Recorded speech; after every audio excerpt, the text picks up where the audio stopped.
This is TVOntario, Channel 59 in Chatham, Channel 32 in Windsor.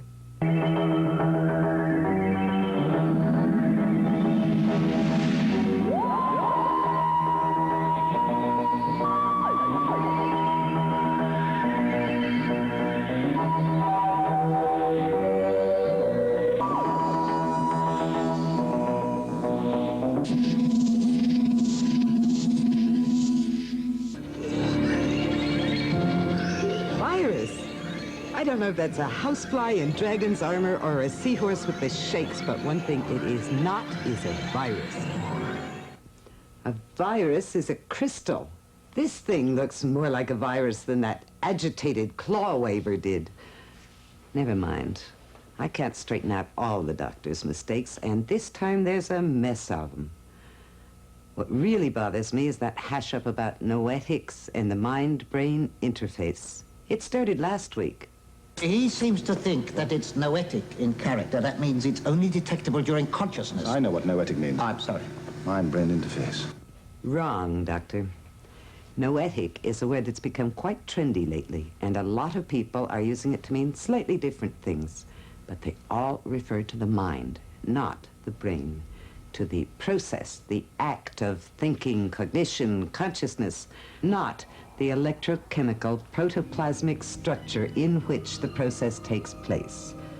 When the doctor talks about traveling the neural pathways, that's fine. But this is where he really gets lost. It's dark on the other side. Well, of course it's dark. It's the gap between logic and imagination. You can't see one side from the other side. But it is there. There is something on the other side. This is the mind-brain interface, Leela. At least I think it is. That's the mind, and that's the brain. Two things entirely different, but part of the same thing. Oh, like the land and the sea. That's right. Wrong again, Doctor. You can point to where the brain is, but the mind, nobody knows its address. Because it's not like land and sea. It's more like sea and waves. One is substance, the other is motion, process.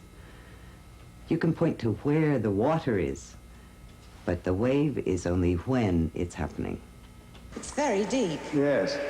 Sometimes I don't quite understand it myself. Right, Doctor. Nobody understands it much yet. The scarf over the abyss is a good image, but we are starting to learn. One of the biggest mysteries in the exploration of the workings of the mind is the difference between logic and intuition. Remember when the doctor got his first intuition, actually, about why Leela was immune? And that explains why Leela was unaffected. Have you met Leela? No. She's all instinct and intuition. Oh. That's why the virus rejected her. One of the people working in noetics these days is O.W. Markley, who was here before talking about revisioning reality. I asked him what he thought about how educators deal with imagination and intuition. I think it's clear that our schools teach to what sometimes is called the left side of the brain, the rational, analytic, verbal side, and they really rather ignore the kinds of abilities that come on the right-hand side, except for art lessons, which are the more moving, flowing kinds of things, the intuitive side. I think we've all heard a lot about this left brain, right brain. Could you sort of pin it down a little more? The left brain question, I know. All right. Let me pin down part of it, and that is that maybe there's too much made of the left brain, right brain distinction. Maybe a more helpful distinction is the rational, analytic abilities as opposed to the artistic, visualizing, and intuitive abilities. We hear a lot these days about how things have gotten so complex and we need to be holistic or sensing all of a problem. Well, that's something you can't do with the rational side. You can only do that with the intuitive side. The rational side is linear, and the intuitive side is holistic. Just so. And that may have something to do with why Doctor Who was susceptible and Leela wasn't. Maybe the virus could just go in on a straight line, and when it met a three-dimensional thing, it couldn't penetrate. Right. In fact, I thought as I watched the movie, maybe there is such a virus, and most of us been infected, and maybe the virus is something to do with the educational system. in a sense of being infected in such a way that we can't even see some of the problems that we have, which if we tap into the more deeper part of ourselves and have more of some of these intuitive abilities come to the foreground within ourselves, then we can see things that we wouldn't otherwise see. The ancients had myths about this. You recall the fairy story about the emperor who had no clothes.